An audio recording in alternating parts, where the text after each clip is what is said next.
Even if they do get treated, the people along these rivers are straight back in the same environment, facing the same deadly invaders.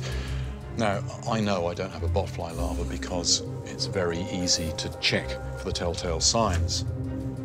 But there's one other thing which is becoming very clear, which is actually pretty frightening. And that is, when I'm in this environment, for me to keep free of parasites, I've got to be lucky every single day. But the parasite only needs to be lucky once. One parasite that nearly took me out is thought to have killed more people than all the wars in human history: malaria.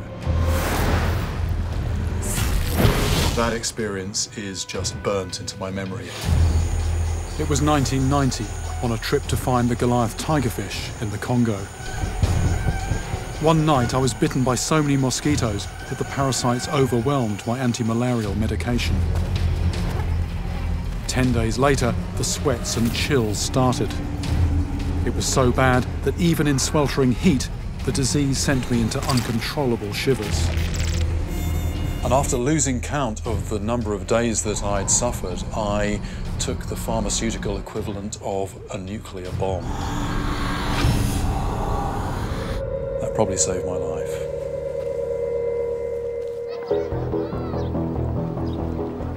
I know malaria is rife in Brazil around the town of Tabatinga, but I'm curious to know how this deadly disease is viewed here. So in Malaria também aqui? What she's saying is there's a big problem here. Muitas vezes malaria. She's had malaria twice, and you know, it's all the mosquitoes around in the atmosphere here. Although curable with modern medicine, one more bite and you could have it again. It's a lottery. Quantas vezes?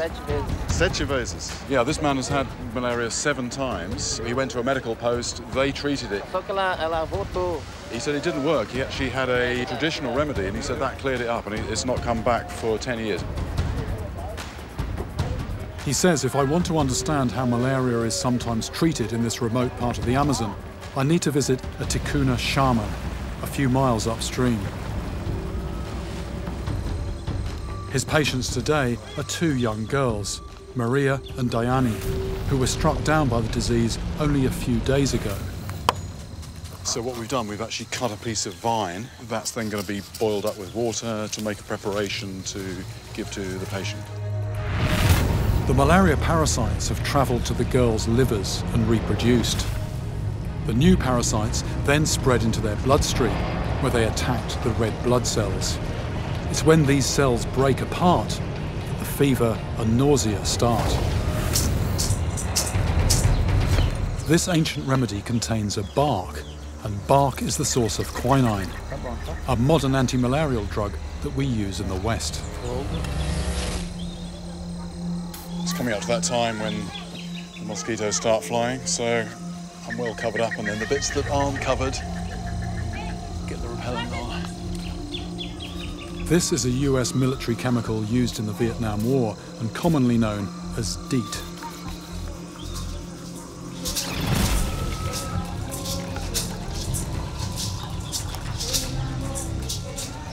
I'm told the Ticuna believe that the smoke and singing will call the spirits to help administer healing, while this medicinal remedy will attack the malarial parasites and eventually purge the disease from the body. With any illness, it's not just your body, it's your mind. And particularly with something like malaria, it's a powerful disease. It's almost like there's a sort of a battle raging inside your body. Sometimes you're winning. Sometimes it's the malaria that's winning.